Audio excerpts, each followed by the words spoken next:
oftentimes people, when they start doing one of these without the other, it ideally leads them to realize there's another very important leg of the stool. And we can argue that there's additional ones, be it sleep and other very influential factors to our health and well-being. But once you get on this crusade, which we hope to take people on this ride with us that are not already engaged, once you get on this crusade, you realize, all the pieces of the puzzle have to come together.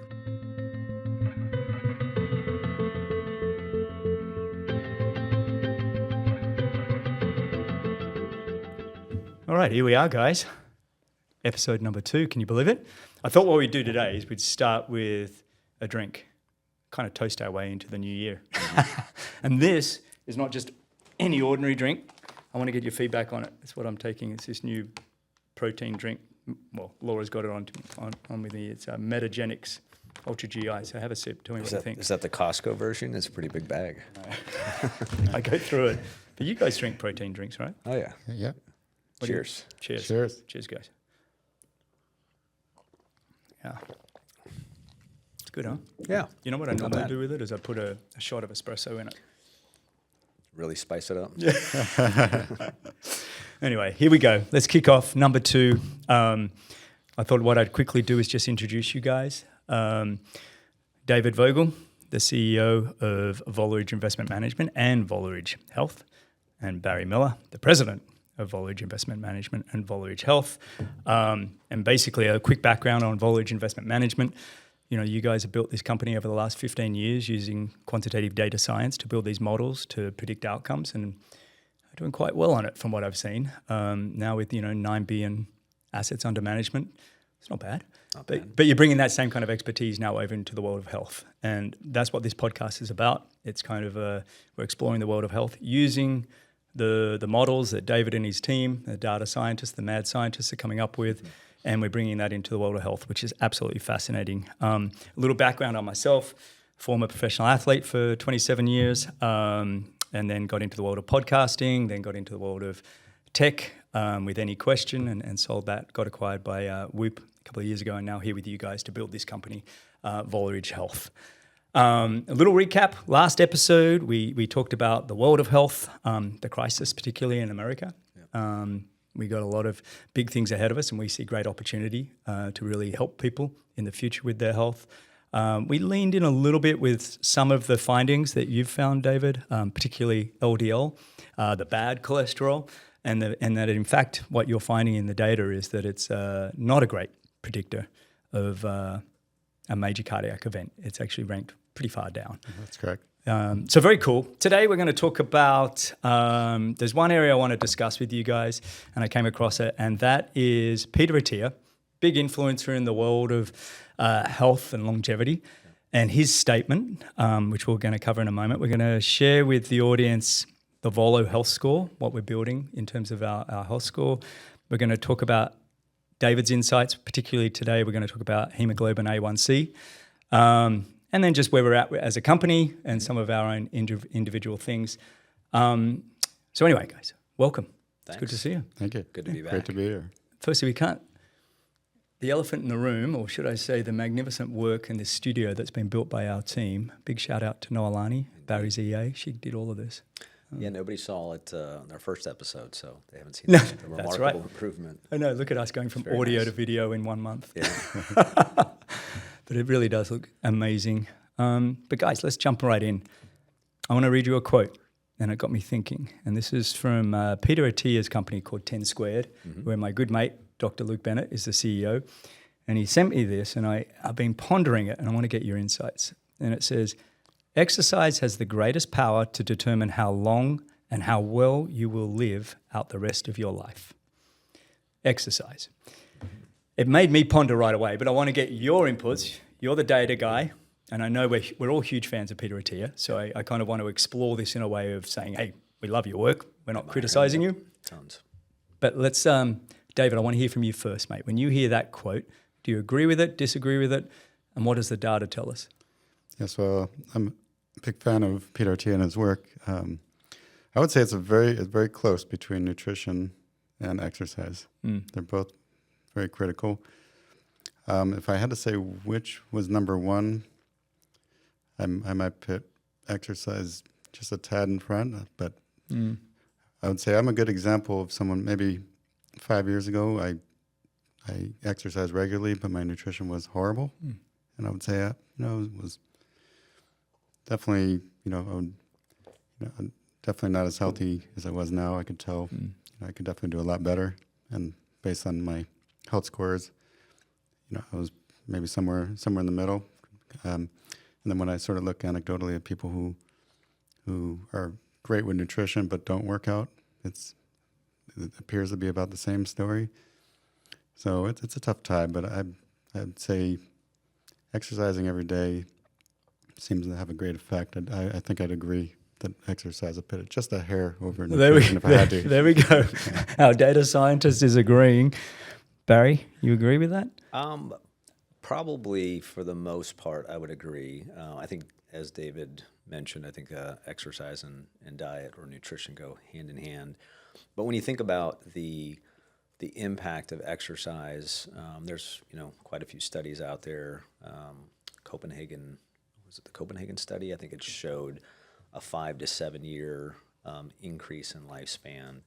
But just think about the breadth of things that exercise impacts, everything from congenitive, neuro issues, to, think of sarcopenia, osteoporosis, cardiovascular. If you think about the array of things that exercise impacts, it's extremely broad.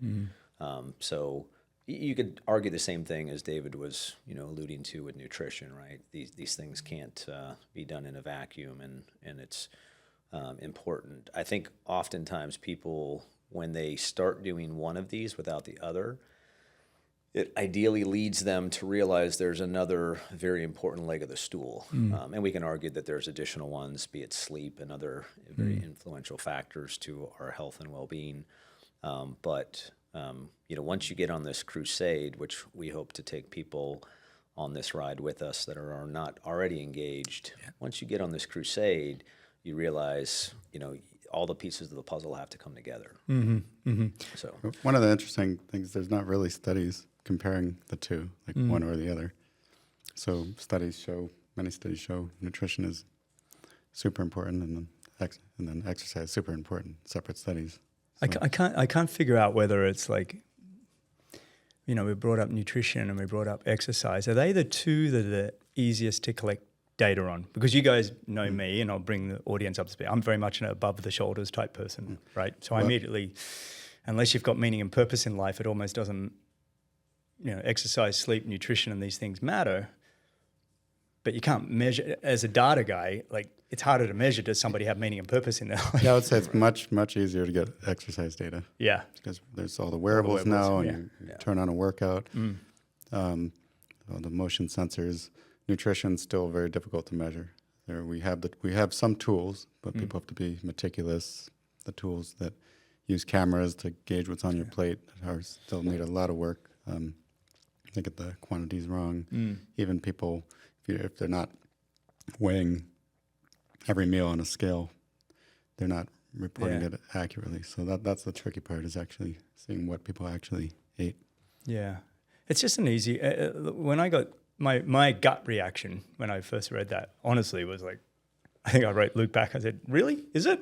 And that's the reason I wanted to actually have us discuss it, because I kind of want more input on this as a conversation, because it's got me thinking about it a lot. And, you've heard me say, I kind of think if a person has meaning and purpose in their life, if they have relationships, socialization, that gives them meaning to want to go do the exercise. But I kind of feel like people that maybe exercise a lot doesn't necessarily mean they're going to live a long time if they actually don't want to live. If they have a mental health issue, or they're depressed, or does exercise stop those things happening? That becomes a whole nother discussion. Yeah. You agree with that? I think so. The other component that I didn't touch on, I mentioned, cognitive, brain activity, and there's studies that show exercises, has great impact, plasticity and other benefits. But, you touched on this being an above the shoulders guy.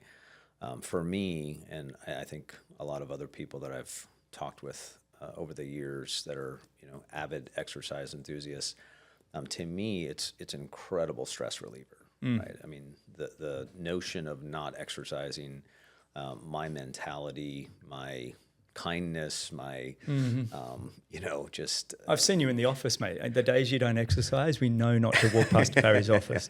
Yeah, exactly. So so there is certainly, I think, a behavioral and a positive mindful aspect to it. But to your point, how do you measure that? We are doing some of that in our app, as you guys both know, in terms of trying to capture that type of data.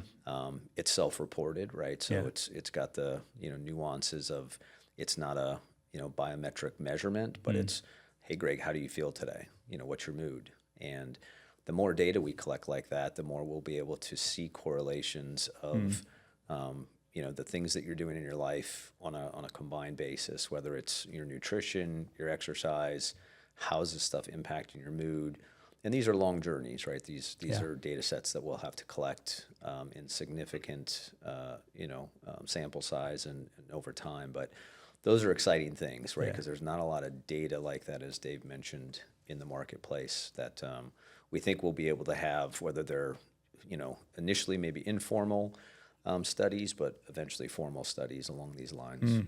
I mean, we really can come from a place where we're building the data ourselves, but if you think of it at you go back 150 years ago, right? People weren't told to exercise. Like we didn't have gyms, and people were farming and lifting and moving, and I think that's the other, when we talk about exercise, I think we are incorporating the fact we're just saying move, if people can move a bit, but it's, I don't know, I still kind of go, I'd almost go the other to you and go, maybe I'd slip nutrition just in front, because right now we're living in a time where, yes, calories are abundant.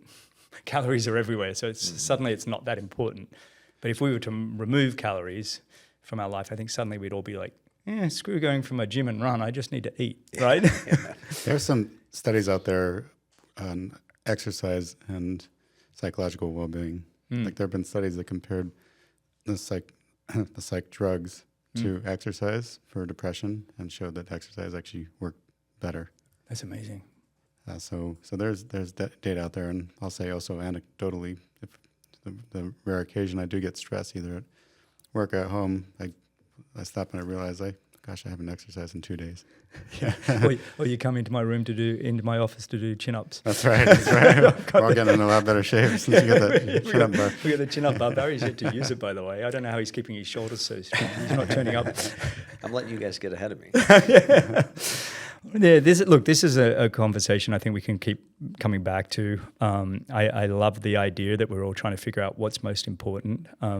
Actually, I was at a Christmas party not long ago, and a mate came up and said, well, Greg, what's the one bit of health advice you can give me? And I said, well, if you touch on all of these 8 things, I have my 8 pillars, which I'm trying to sell you guys still on. But it's, if you can focus on getting yourself to neutral in terms of mindset, practicing gratitude, if you can do some exercise, focus on your fueling, remove the bad, focus on your sleep, learning, curiosity, mobility, stability, all these things. If you can just touch on all of these things, you'll be a healthier person. And I think as our company grows, what our plan is to just help people become a little bit better with their health day by day. One other quick thing to mention on the topic of exercise, and as we know, we've read books and had speakers come in and talk to the company that are authors of books on centenarians and blue zones.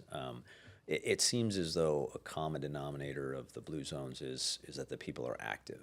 It doesn't mean they're necessarily doing heavy resistance they're training, gardening, they're doing marathons, but they're constantly moving, or they're very active. And we can go back in time and look at our grandparents and how active they were. And if you look at the rates of chronic disease, obesity, and things of that nature today, we're generally just much less active, than we used to be as a population. And children are. I mean, we talked about this in episode 1, and I don't want to be repetitive. but it is one that I kind of do want to keep broadcasting the world when we talk about 1 in 5 children in America is either obese or overweight. Yeah. That to me makes my blood boil. It's crazy. That to me is like we have a massive sense of purpose with what we're doing here. Yeah. Look, once you're our age and you're old men, Yeah. they're like, whatever. But some of the kids, it's like, no, we got to do better. Yeah, and we've all heard the adage recently that sitting is the new smoking, right? So, as you know, we've Should we stand up? Should we stand up? We're all sitting right now. I feel really we're guilty. sitting here, yeah, maybe we're fighting against ourselves here. And in our office, when you walk around, when guests come in, they'll comment on how great it is that we have so many people that are not only standing but on treadmills under their desk. That's been a push that we've done as a company to try to enhance people's health and give them an opportunity. Are they doing their work though? I did see a funny meme where it was like the guy was the fittest guy in the office. He's walking on his treadmill. He's got his chin up. It's like, is he doing anything? Is he actually productive? I saw that one. I found that there's tricks of the trade like dictation, and it's funny. Yeah. I dictate many more emails since I'm standing or even walking. Yep. When you're in movement, it's harder to type effectively, right? Yeah. But dictating, I don't have a problem, and it's funny because I'll dictate it sometimes a long email, and I'll think to myself, why in the heck have I been typing this stuff all this time? All the time, yeah. It's so much more efficient. Yeah. So. I just put it into two for- GPT. I'm like verbal diarrhea. And then, can you fix all that and make it sound better? Boom. Yeah. I agree with you. It is way better. But I want to shift gear a little bit. I want to go into. I want to talk about our Volo health score, just to give a bit of an understanding of what that is.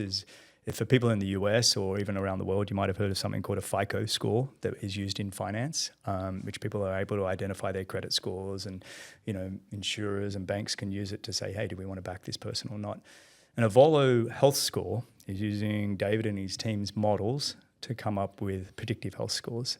And right now we're looking at the 7 deadliest diseases and mortality, and we're looking to build this one-off health score. But I want you, David, to tell me, firstly, your reasoning to what it is, a little bit in your own words, but then also your reasoning behind leaning into this and building the health score.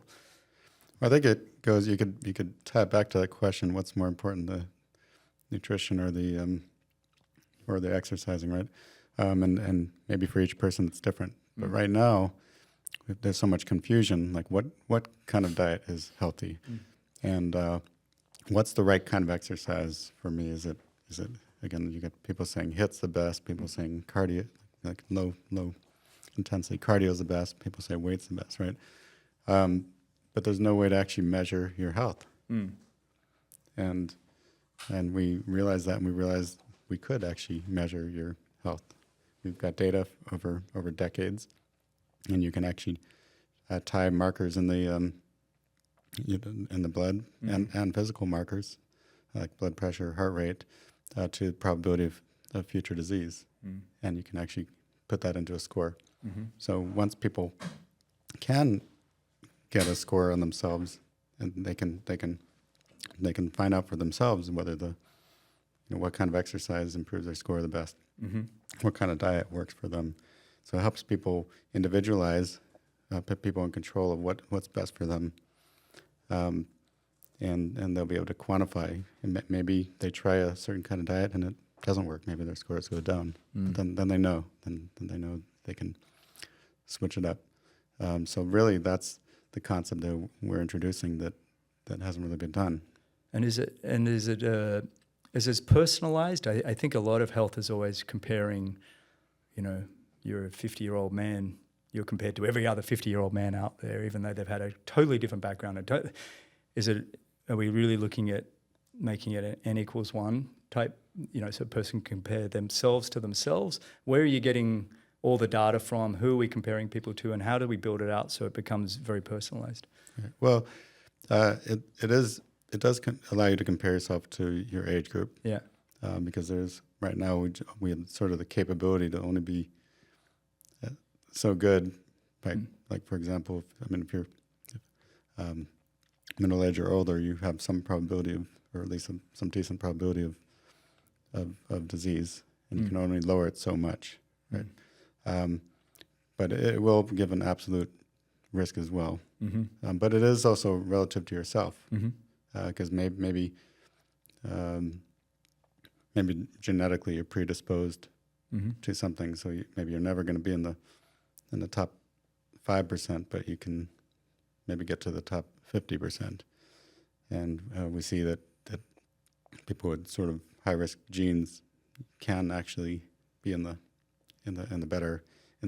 lowest risk half. Of Yeah, people. what were you talking about the other day with ApoE? And you were saying, we all talk about the genetic side of it, but you found something really cool in your modeling. What was that? Well, we talk about the ApoE gene, which predicts dementia, and it is a strong predictor. Basically, that gene and age are top predictors of dementia. But genes in itself don't do things to your body, right? It's the proteins that they create. And so we looked at the ApoE protein, which is measurable and potentially modifiable. And the people with, it turns out, when you say somebody has the ApoE gene, it's actually an alteration in the gene that makes the protein. So they actually have less of the ApoE protein. So it's a deficiency in that ApoE protein that is linked to genetics, that is highly predictive of getting dementia. So can you lower that? And well, I think that's what we're looking at now. Now that we know what there's the measure that's modifiable, it makes more sense to have something like that in the future of our scores. Measure the protein, see if we have studies that are a bunch of weak studies out there that say, okay, people who exercise more maybe will have a lower risk. But if you can actually see it for you in the score, you know whether or not you've countered that genetic predisposition. And we do see people even with 2 copies of that gene in the highest risk group, that there are a small percentage of them are able to overcome that genetics and still have a higher than average amount of ApoE. Wow. And now we just got to get to the root of, okay, what do they do? What are the interventions that let you get there? The other neat thing about being able to measure that is it doesn't actually correlate strongly with age. So the effect, dementia, correlates highly with age. But the ApoE protein you could measure in your 40s. So you'll know 20, 30 years in advance. And get ahead of it. If you and figure out, okay, what is it that I can do with my lifestyle? Wow. To modify that and avoid risk of disease 20 or 30 years later. Was it Chris Hemsworth in the show Limitless? Limitless? Did he had both of those? I think he did. I don't want to speak out of turn. I should have done some homework before bringing that up, but I think he had both. Yeah. So that kind of Chris, if you're listening, mate, join us on the show. Yeah. But that kind of feedback would be amazing to hear that. Because I remember in the show, he was kind of like, he was demoralized. It was really demoralized. Yeah, understandably so. Yeah.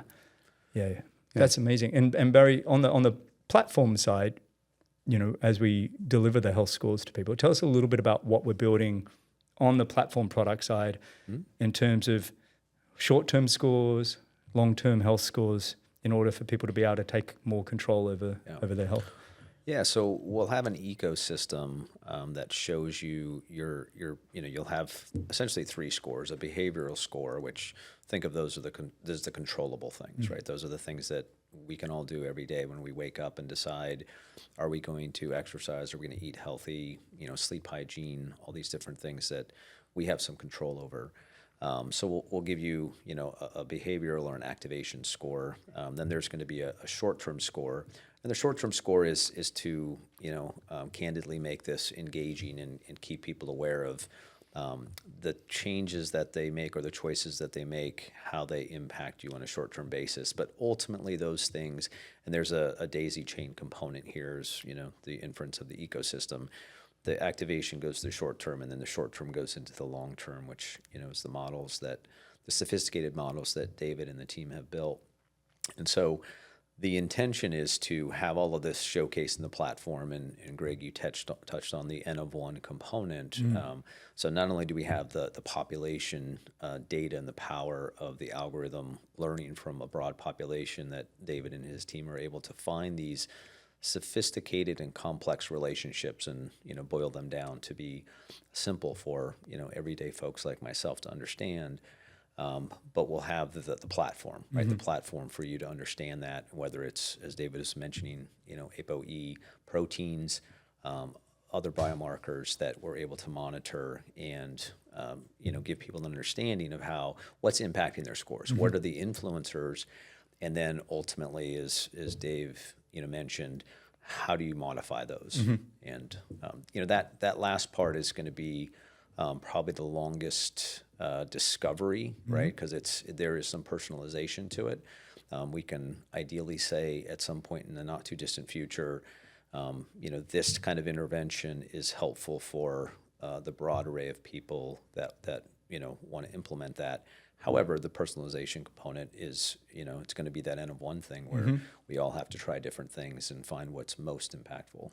Even the way, I think I've mentioned to you guys, even the way we deliver the scores, I think we got to look at the behavioral psychology of how people react to scores. For me, I'm somebody that needs to be told how amazing I am first and then give me the bad news, right? Like I'm always like, tell me my strengths and then help me figure out mitigating my weaknesses. My wife always like, just tell me so maybe mine's more the feminine energy, I guess, and hers is more the masculine energy, but it's basically, I like to be told I've got good things going, but also you could work on these things. So there's that aspect of it that we're working on as well, which is really, really cool. One thing we've found is that there are people who are really worried about getting their score, but once they saw it, they felt very empowered. Amazing. And they became very proactive. Yeah. Yeah, and just I want to talk about one thing I should mention real quick. I don't mean to interrupt you. No, go ahead. Interrupt all you want. There's two windows, if you will, or entryways into what we're building. We've tended to focus on kind of the consumer or the end user, the individual, right? And that's ultimately whose health we're trying to impact in a positive way. But the other side of the coin or the equation, of course, is the providers, the practitioners, the health coaches. There's a whole group of people that wake up every day and try to figure out how do I make my patient or my client a healthier version of themselves. So it's critically important it's an amazing tool that our tool is suitable and very helpful for that group of people as well. Yeah, very cool. David, on the data side of things, what data are you collecting and where are you getting it from? I mean, it's one thing on the financing, you're collecting data from all the stocks in the stock market and you're able to create predictive models. But now, it's not easy to collect data or health data of humans and build these models out. How are you doing that? Yes, right. We sort of started with the basic blood test. Yeah. Sort of what everybody gets in their yearly physical. And we built from that because there are some blood biomarkers that are not typically in your annual test, and we saw that they were highly predictive. So we customized the test. In addition to that, there are physical markers that are predictive as well. Grip strength, for example, that's thrown in the score. Certainly any history of disease, smoking history as well. But also blood pressure and actually just resting heart rate. So there are things like that you can monitor. Even if you get a blood test once a year, you can actually see your score improve. If you, for example, I believe if your resting heart rate's 80 to 90, you have double the risk of diabetes as someone say 50 to 60, right? So there's some strong predictors that we don't pay attention to. That's all rolled up into that score. But what if I'm somebody at home, and I've gone to Quest or whatever, for US listeners, and I've done my blood work. I've got my biomarkers. I'm sitting down there and it's giving me some ranges and gives me a bit of an idea. And I'm like, oh, crap. What separates what we're building with the health scores? What separates this and what makes this better than just looking at the blood biomarkers? I know you touched on grip strength and BMI and a bunch of other things that we're looking at, but what else? Is that the biggest differentiator? Or what makes this different than just looking at the blood? So it's really the physical markers, but also the model is built robustly enough that if you're missing certain blood work, you're missing certain markers, so you don't know your grip strength, or you don't know a few of these blood markers, the system will actually guess it, tell you what it's, guess a value, and you'll actually get still a fairly accurate model. Now, it won't be as accurate, of course, as if you have all the data, but it works with whatever you got Does that work? Sorry to change gear here, but is that how you've done it in the finance world too? If you're missing data, it just predicts it? Absolutely. In the finance world, we get missing data, bad data, Yeah. all kinds of issues. And so we sort of had honed our skills over the last couple of decades It's amazing. to be able to do that. It's amazing. Well, Greg, it might be worth asking David to mention a couple, and I suspect we'll talk about this in future episodes. But since he touched on some of those influencers that people may not be getting tested on a very frequent basis, cystatin C, and there's probably a handful that Dave would say, hey, these are maybe a little bit off the beaten path, things that you haven't had tested before that. Are things that people might want to look into. Yeah, some of the biggest predictors you've seen, some of the ones that people are missing. What are they? What do you think? So there's the biggest predictors that are in our test that we just don't know are the biggest predictors. And those are, and I can talk about hemoglobin A1C and also red blood distribution width. Sort of sits there and ignored, big predictors. And then there's ones that are typically not measured that we should add to our test. Like cystatin C is the top predictor of kidney disease. It's number 2 predictor of a major cardiac event. And so there's also people are starting to measure now and more customized tests, ApoB, the protein that binds to LDL cholesterol, because it turns out that ratio of LDL cholesterol to ApoB is far more predictive than just LDL by itself. And actually higher is better, believe it or not. Higher the LDL to ApoB ratio, the less risk of every disease that we've looked at. Wow. How much it makes you think? These are some big findings. As we know, we keep finding these things. And again, we're a data science company. The pushback that you think you're going to get from the medical community as we start to release these, obviously there's a massive education component needed. Have you faced any of that yet? Is this, how do we change a medical system that's been ground in basically for 100 years, Rockefeller and alike? These are big findings. Well, I think it starts with the research community, and actually a lot of them are already on board. Yeah. In fact, people have been publishing for over a decade some of the negative effects of having too low LDL. Yeah, too low, below 100, yeah.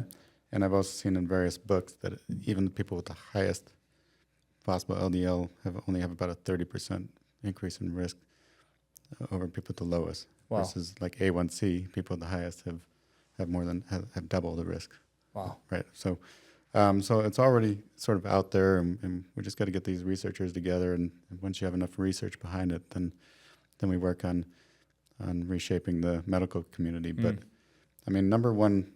You said we're going to talk about A1C. Yeah, we're going to shift into A1C. And it's the number one predictor of, if you took all the predictors and compared them from most to least of cardiac event, it's number one. And yet, anecdotally, I hear there are several cardiologists not measuring that. They don't even measure it. Well, just quickly, what is A1C?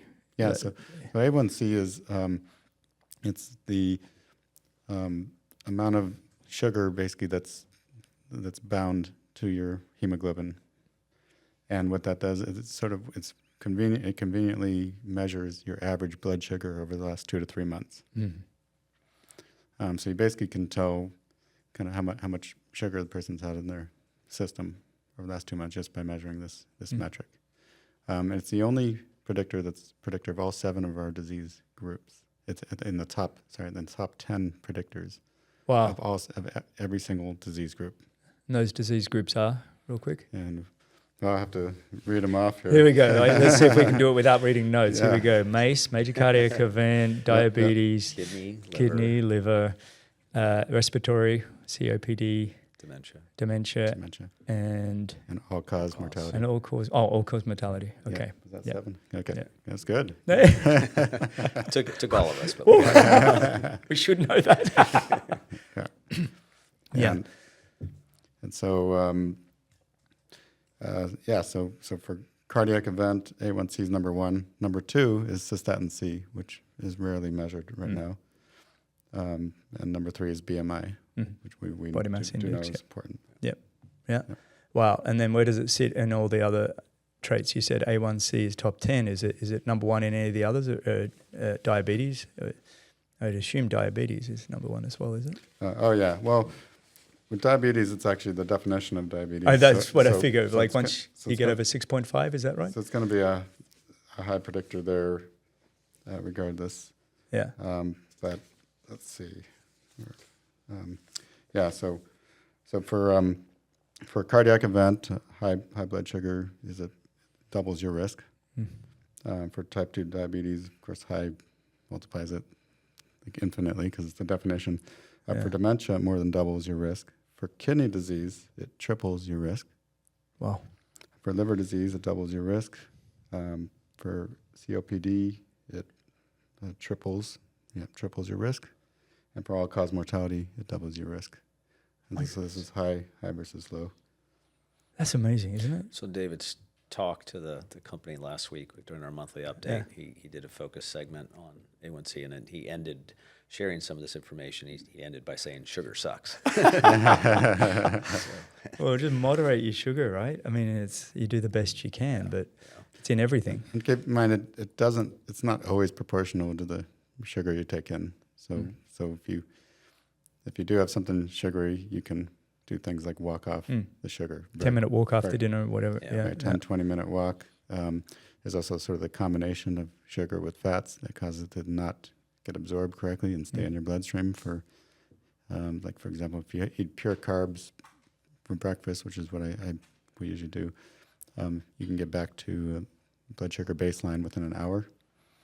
But if you let's say you were to have a donut, you combine it with the fats, it could take 3 hours. Donuts are so good though, aren't they? They are so good. Had to give but if you want to live long, die short, maybe start to reduce those out of your diet. That's right. Yeah. So you pick and choose your sweets, and then maybe after a donut, walk 30 minutes, 10 minutes after. Yeah, you can negate a lot of these things. I was thinking about though, for listeners, anybody that's thinking about it, if you haven't had blood work done for a little bit, is there a way to determine if you are that person that potentially has, if you're feeling sluggish, overweight, are there certain precursors that tend to fit in, like you mentioned BMI earlier, do they align? Like, is a person going, you might be a pre-diabetic or you might be a diabetic without even getting blood work done just because of certain traits? Well, I think with BMI, it's a top predictor. But one thing, it's in, of course, thousands of papers about this, that body weight is more the symptom than the cause of metabolic dysfunction. Makes sense. And sometimes it gets treated too much as the cause, like lose 10 pounds and you'll lower your risk. And this may be a lot why diets tend to not work and people bounce back. People can focus on their health metabolic score, which is one of our 7 scores. Focus on improving the score, and you see that in various markers. Then the weight will come off more easily. I like that. I like it's almost like the score is a little bit of just a removal from yourself. So rather than beating yourself up or not feeling good about yourself because we've all been there, none of us are perfect.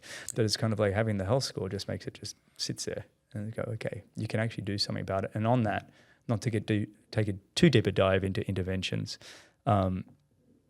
if somebody wants to say, hey, I really want to improve my A1C, is it simply cutting sugar? You mentioned doing a little bit of exercise. Is there other things that what else can people do? Is that it? Or is it? Well, there's thousands and thousands of studies on this over probably over 100 years. Yeah.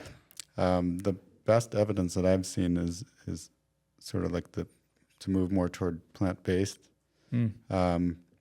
But I like my steaks. Yeah. Well, there's no sugar in steak. I think there's a place for it. Interestingly, I have seen a couple people improve their metabolic score, go from the standard American diet to all meat.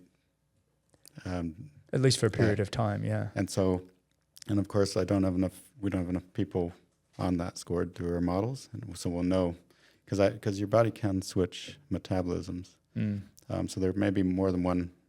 There's probably more than one solution. Whereas sort of the very worst is the standard American diet, where I'm eating my fast food and processed food and sugar versus whole food. But I do think sort of the plant-based and also regular exercise, movement every day. There are programs out there that will. Well, our program's going to be amazing for it. How much of it could be related to genetics? We talked about genetics earlier with ApoE, but is there a genetics to this? You often hear people go, "It's my genes," or how much is there any truth to that? Yeah. So the genetics are very predictive, and of course we've looked at a few disease groups at this point with genetics. Only a little bit at type 2 diabetes, which is sort of the end result of bad metabolism. And we do see it's predictive, but it's also you see the effects in your blood work as well. So you do have something that you can influence. It just may be harder for some people than others based on their genetics. So the genetics, like when you talked about ApoE, though, creates a protein, so they can affect the protein of those genetics. Yes. So yes. everything, genetics in themselves aren't the, okay. Right, and it's the same it's exactly the same with metabolism. That there are things you can do. It's just harder for some than Takes others. A little bit more work. Yeah. Same with cardiac risk. Actually, with cardiac risk, it's a little different. That the blood work that's predictive is somewhat independently predictive from the genetics. So you could still have, based on today's blood work score, you could have very low risk, like the lowest possible risk of heart disease. But if your genetics is if you have the high risk genetics, you still have some, you'd be close to the 50 percentile. We hope that changes over time as we get to more advanced tests and start testing more proteins that are also that are more aligned with the genes and capture that genetic risk. I mean, genetics is it's a funny thing. And again, I think the core of our company is simply to give people the opportunity to have their best lives for them, the N equals 1. In sport, we always said, if you're coaching an athlete or an athlete, you can't put in what God left out to some degree. You are who we are, and we're just trying to say, hey, with what you got, let's give you your best chance to live a long, healthy life and die short at the end. And that, I think, is, if we kind of think about ourselves as a core, as a company, that's kind of it's a pretty cool venture. And the fact that we're just trying to be a better company too. We're a science-driven company, which means we're always exploring. We're not perfect. We're on our way to trying to strive to perfection, but we're just trying to be better. And on that, I want to shift gear and talk about the company. Barry, I want you to tell us a little bit about, being that this is very early on in our show, I thought it'd be good to just put the foundation of what we're building. You mentioned a little bit before kind of how we're going to be using our platform for different types of people, but potentially the club and everything else we're doing. Sure.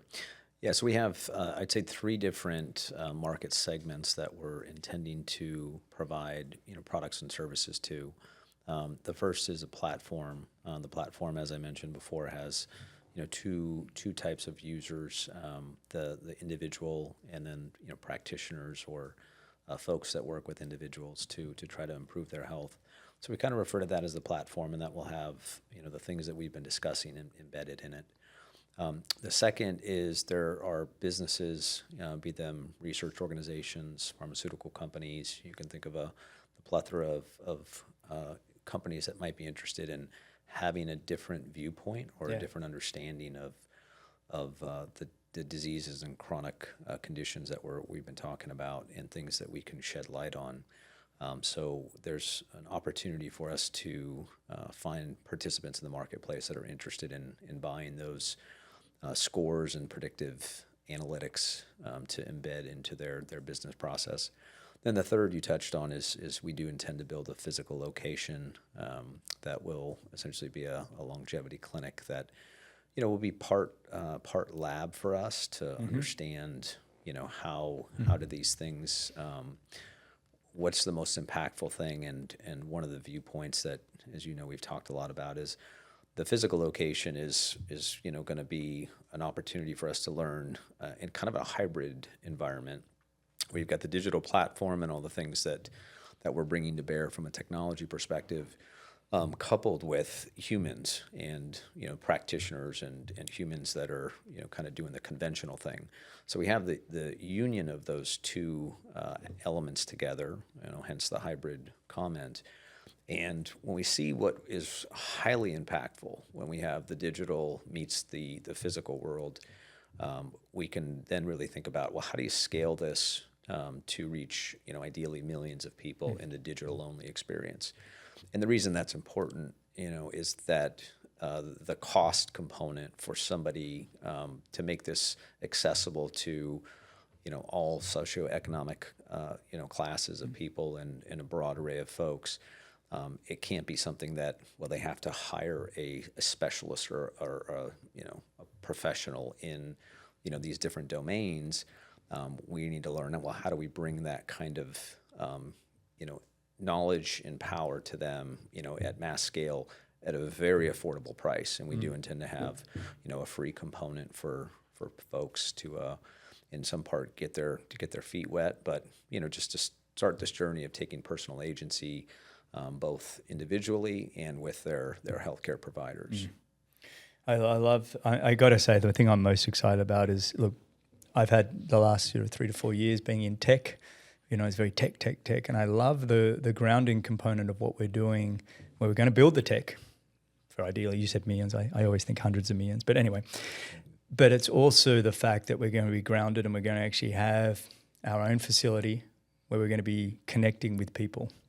And there's millions of digital health platforms out there, and I always feel there's this kind of disconnect. So one of my favorite things that we're actually doing is we're going to have this real connection, that it will be our own lab for researching, which, I know David and his team are going to be loving that the people will be a part of different, they can buy in as they want for different research type things. But I think having that human connection is really cool, and then building out the platform. What excites you most about what we're building, David? I'd say, in addition to everything mentioned, it's actually, we have the ability to improve the way science is done in health and nutrition. The idea that right now there's over 1 million studies a year published, and they conflict with each other because they have different outcomes. So doing one diet lowers cholesterol, and another one lowers your A1C. Right. So this allows, this is a scoring system in which it sort of combines all the output variables into what actually lowers my risk and how much, and explains it to the public. So to me, it's a better system of science, and the fact that we can actually make this available for free to basically to everybody, that there's a version, and there's already an early version out there, a simulator where you can plug in your blood work, you can get your score, you can see what exactly contributes to that score, and we have a reference guide out there that basically shares the results of our science, like what biomarkers are actually predictive of what. So to me, the fact that we can reach and help everybody at the same time while making business out of it, that I'd say that's what excites me. And you're coming from a good place, mate. You're coming from a good place. Barry and I not so good, which is wonderful. We've got you at our soul, but it is wonderful. And people, if you want to go check out the simulator that David just mentioned, you can go to volohealth.com and it's there, and click on it and play around with it. It's an amazing tool that's already out there. Like you said, it's free to use. You can bring your blood work up and compare it and see where you lie on all of these things. I know I've got my Quest blood results, and I put it next to it and everything else. And but know that we are also building the platform. The Volo app will be coming out towards the end of this year, which you'll be able to actually upload your actual blood work. You'll be able to buy blood tests on it. Very exciting stuff. It really is. I feel like we're ambitious. We're bold and we're daring in this company. We do want to make a massive impact in the health space in the world, and I think that's a really cool place. Before we wrap up, I want to sort of go around the table and we can all discuss what we're all working on right now in terms of our health. And even being that we're recording this sort of early January, I'd love to sort of get your inputs. I'm putting you on the spot. Sure. I did give you notes beforehand, but I'm putting you on the spot now. But maybe some health goals that you have for 2025. I'd love to hear what you're working on now and what you also want to be achieving for the year. Barry, you're nodding your head at me. You can go first. Sure. So I have a goal to increase or improve, I should say, my blood chemistry by 15%. And that sounds like hieroglyphics to many of us. Yeah. Explain. The reason that we're able to do that, and then I'm able to see that, is via the scores that we've been talking about. So, let's call it a 15% improvement in my scores. And my personal health journey has been, focused on kind of nutrition and exercise without really looking at many of these endpoints. So with the benefit of these endpoints, as we've been discussing here today, I get a lot more opportunities to see what's most impactful and effective. Yeah. So I get a trial and error platform that I've never really had before. I was, reliant on what I read and what I heard from, friends or healthcare professionals. So I'm pretty excited to see how I can move the needle, with looking at this dashboard of my scores, on a routine basis. Another thing that I want to do this year is I've had tinnitus for. My wife tells me it's actually pronounced tinnitus. A lot of people call it tinnitus, but she's a speech pathologist. So okay. Well, we better listen to her. Yeah. So it basically started shortly after, and I did a little bit of research and found that there was an incident of the COVID vaccine, creating or maybe having some correlation to folks like myself getting tinnitus. So I've had it for a few years. It's not debilitating or anything, but it's certainly annoying, as anyone that's had it can attest. What is it? I'm sorry to ask. It's a buzzing in your ear. It's just a constant buzzing, and majority of the time you're kind of oblivious to it. But on occasion, especially when you lay down and go to sleep at night, is when you tend to recognize it the most. So it's actually not a ring in your ear. It's a brain signal that causes this noise. So there's all kinds of devices. In fact, at the CES that we know has just taken place, there's a tremendous amount of health gadgets that come out every year in the CES. And one of them is that you can wear essentially an earbud, and it's a red light therapy treatment. So I'm going to try that and see if that has any positive impact. And I'll let you know. Man, I'd never heard of it. I didn't even know you. Okay, we're breaking out our health. I've got a whole plethora, by the way, if we want to start doing this. But that's big. That's huge. Yeah, and you think by increasing 15% your overall blood chemistry, do you think that could impact it? Are you hoping for that? Possibly. I don't know that there's a connection there. If it did, that'd be amazing. Yeah. I haven't read anything. I don't know if you have, about the connection of these markers in our scores to something like that. I don't expect there is, but it's certainly possible. It could be, because several of these markers are related to inflammation, and it does make sense that inflammation could be connected to that. Yeah. So I haven't seen anything directly, but it would make sense. Put it at the top of the list. Yeah. The team's got something new to work on. Yeah. All right. What about you, mate? Yeah. So for me, I would say before a year ago, before we had the scores, it was all about lowering my LDL cholesterol because of all the hoopla out there that my 140 to 150, which is great, by the way, which level was way over the guideline, and so I spent 8 years trying to lower that down until the scores basically showed me that level is actually average and not an issue at all. Instead, it turned out my kidney health score was the lowest of my health scores. And it turns out people don't realize kidney health is potentially more important than even cardiac health, and yet we don't pay attention to it. If you take people age 70, and when we look at people age 70, we take people the top 5% for cardiac health and compare them to the top 5% for kidney health. The people with the best kidney health had 30% less mortality. Wow. They actually have the best kidney health 70-year-olds have 90+% chance of making to 85. So seeing that was my worst score, I realized improving my kidney health score was number one, but there's so little literature out there. How to do it? How do you do that? Yeah. So I have read 4 or 5 books on kidney health at this point, trying to dig into, and very little information based on studies. And so I'm basically experimenting on myself with, again, we all hear about better hydration, but that just scratches the surface. There's a tie into the lymphatic system and everything else, isn't there? I mean, I don't want to overstep here, but the lymphatic, the kidney is trying to cleanse the body, the lymphatic's trying to cleanse the body, your skin. It could be, but what can you do to improve your kidney health? It does make sense. It's important because your kidney health declines as you age. Whereas nobody dies because the heart runs out of beats, right? So really, it's the kidney's ability to sort of clean everything that's tied to. So your big thing for 2025 is to get your kidney score to improve. Kidney score to improve. So I'm trying things. What percent, Dave? Yeah, Wow. hard goals. This guy loves his hard goals. Yeah, have a hard goal to look back on. Yeah, well, I'd like to get it from the. I've got it up to about the 70th percentile. I'd like to get it to the 90th percentile.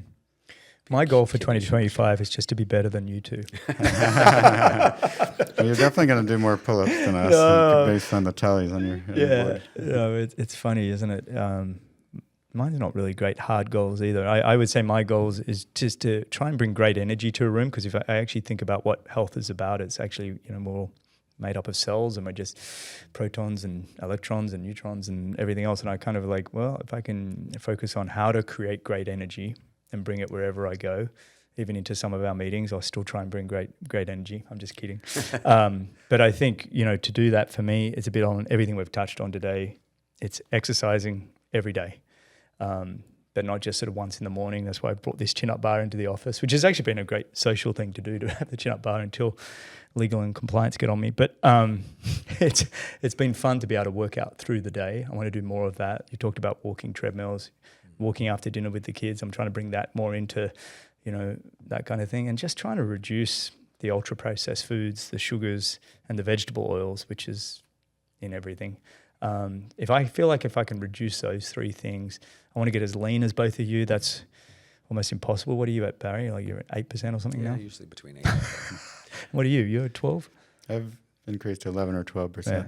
I'm over here. I'm 18%, so I've got to get down. I'm a bit embarrassed to put that out here. But look, it's early January and I'm going to work on it. So that's my goal, to get down to 15%. Well, if you, one of the shameless plug perhaps in our platform is we're going to have an exercise program that, adds an element of a gamification for those that want to, participate in that. You can obviously do it on a solo basis and be your own motivator, but you can also rely on, your peer group to motivate you, right? So we've been testing this, as you guys know, internally, where we can see each other's points every day, every week. And Barry always wins. So good luck, Greg. The goal is to get 1,000 points, and that's a max. So it keeps people from overtraining. Yeah. And I think it's funny. I got to the end of Friday last week, and I only had 490. So it motivated me to work out like crazy on the weekend, and got over 900. I don't think I've got to 1,000 yet. We're talking about like the gamification of some of these things. Last week, as a company, we did a quadrathlon, which was really fun. Awesome. There's 150 employees when we include all the finance guys, and basically it was a 2-minute wall sit, a 3-minute plank for guys, 2-minute for the ladies, and then it was 40 push-ups. 40 push-ups, and then it was the jump, standing jump. 4 foot for women, 7 foot for men. Yeah, and it was funny coming into it. I'm not someone who's ever really planked. I saw the thing, and about a week out, I'm like, hell, I better go plank. And I go home, I'm like, this is really hard. I get to a minute and a half, I'm like, ah! So I couldn't get to a minute and a half. You came into my office and said, Greg, if you do, layer your training, do this. And so turn up, the room's full of everybody's planking. And I'm like, I've got to get to 3 minutes. And David, you're next to me. Susie from accounting's there. Trin's from accounting's there. And we're all encouraging each other. It was like this community. And I got to 3 minutes. So I don't mean to brag, but I got to 3 minutes. But it was kind of the competitiveness, the community. And these are all the tools and things when you go exercise, take note of some of these things really do help you get a little bit more out of yourself. Yeah. It did me anyway. Maybe I'm just that kind of DNA, I guess. Yeah, that was a great event. We've been doing health challenges for, probably 3 or 4 years. And we started that one last year, created that because we wanted something that allows people to compete against themselves year in, year out. And we had a great showing this year of participants and people accomplishing all four of those Yeah. at a higher level, certainly than the prior year. So that kind of stuff's fun and exciting to do as a Just company. people trying to, just turning up. Yep. Playing the game, turning up. I think I wrote you the day after, and I've got 12 months. I'm like, every collab week when everybody's here, these are all the ones I've put in place. Yeah. I might get a little excited, but I do think it is something we can bring in as a company, and maybe something we can share with other companies on how they can start building into their programs as well. I think it's a great initiative. But guys, anything else we want to mention before we wrap up? This has been fantastic. Maybe one quick thing. I know we want to share what we're looking at. There's a few different things. We're looking at some wearable companies or devices that do things like measure glucose. Dave and the team are taking a dive on some data, and we're going to potentially look at. We've looked at companies like this in the past, so it's a continuum, and we'll expect to look at others. Measuring different metrics down the road. We're also looking at companies that provide, sleep monitoring and sleep aid devices. And then lastly, there's some really neat technology that I think changes the game in that instead of, invasive things, which certainly is, the wearable fits into that category of non-invasively measuring your glucose. But there's other things that are coming to market and allow you, and we've talked about this, how we're probably within 5 years, maybe even a couple of years, of where you're going to pick your phone up and it's going to tell you things like your blood pressure and other readings, and give you some historical context. Obviously, these are the kind of things we want to deliver through our app. Give you some historical context and indications of when you should be concerned or things that you can do to improve. So it's really exciting times in technology. What we're seeing coming to the health market. So lots of things like that we're testing as a company. We're also doing, as Dave knows well, we're doing a methylation stability study that will start here in probably about 2 weeks.